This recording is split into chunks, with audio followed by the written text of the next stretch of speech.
Man, I mean, we've talked about this a lot lately of the issue with information is available between now. People are even looking to AI or different people posting articles or videos and all this stuff. There is so much information out there. So the job of a good coach or practitioner or therapist is helping people navigate what is bullshit, what applies to them, what shouldn't apply to them. And to go back to almost defend Huberman, we started this conversation with him, is I think he's probably one of the better sources compared to a million other sources that 100% would be way agree. Worse to go. 100% agree. But the larger discussion here is where you're getting your information, whether it's the random video you see a fitness influencer who could have zero training besides they work out a little bit on their own, posting about an exercise that they think is going to end all be all, or another thing of someone writing a .com article, I learned in school not to trust Wikipedia when I was doing research for a research paper, but a lot of people didn't know that. And they do these things where they go on Facebook and they get an article and it's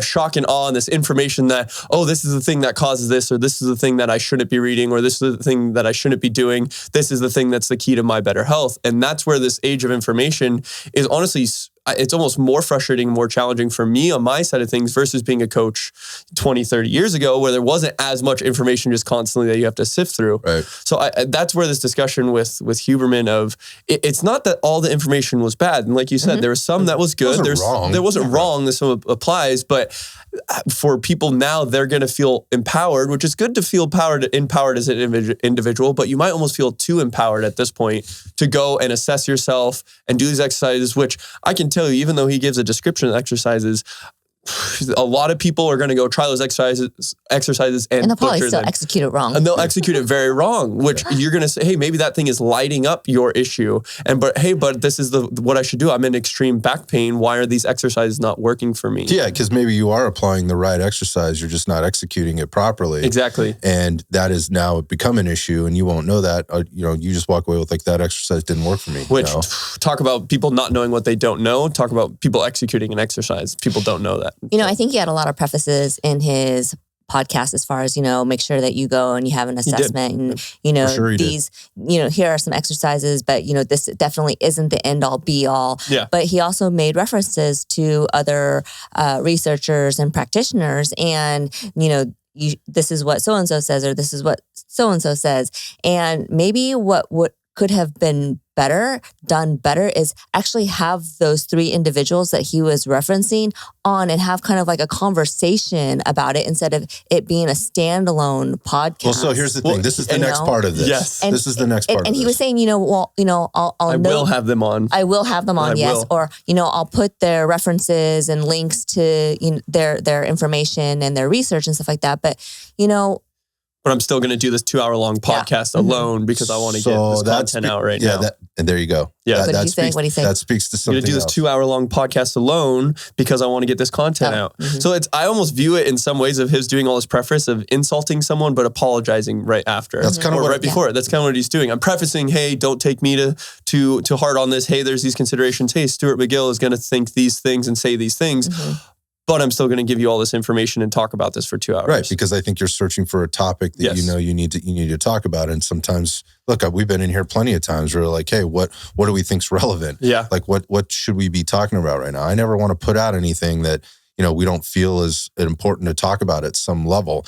I recognize we've done a lot of these that we could have done way better on, right? And some are better than others as a result of that. But at the same time, I'm not desperate to put shit out. Like, I don't make money like Andrew Huberman makes money on his podcast and his books and everything. It's not why we did this. That's not why this is, or why this thing exists. Sorry. So, yeah, I think a little bit of this was like maybe a desperation move to put some content out and, feeling really good about yourself for whatever reason. And I think that's a larger part of the whole social media, whatever influencer thing, that at some point, it's almost every time. This has been the most impressive thing about Joe Rogan, right? And I keep bringing him up because I do admire what he's done.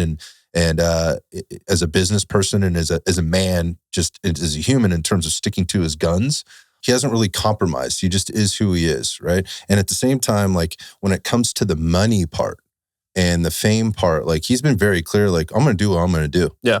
You try and cancel me. Like he went through the whole thing with Spotify. He went through the whole thing with Apple, iTunes, podcasts, all that stuff. Like, he stuck to his guns. And as a result, no matter what the case was, like, the guy hasn't been canceled, and there's really, like, you either like Joe or you don't like Joe, right? That's just kind of what it is. I really don't think there's any in between on him. When we start going over into like the Atias, the Hubermans, like a guy, and again, we're talking about Huberman specifically, this is a little bit different. And when I see these influencers, I want to talk about Atia too in this sense. Here's part of the problem with, like, it appeared as if he fell into that content trap type of scenario where he might be like trying to push something out that he probably shouldn't have been pushing out, or he could have done a lot better on. And maybe it was the chicken or the egg there. I'm not really sure. But here's the challenges this creates for me, is because to all of our points that we've said this a million times or several times here and on other shows, I really like the guy. I think he does an excellent job. I mean, across the board on so many things. But you know what that did to me? And I think what it does to, again, clearly a lot of clinicians out there, I think I was disappointed.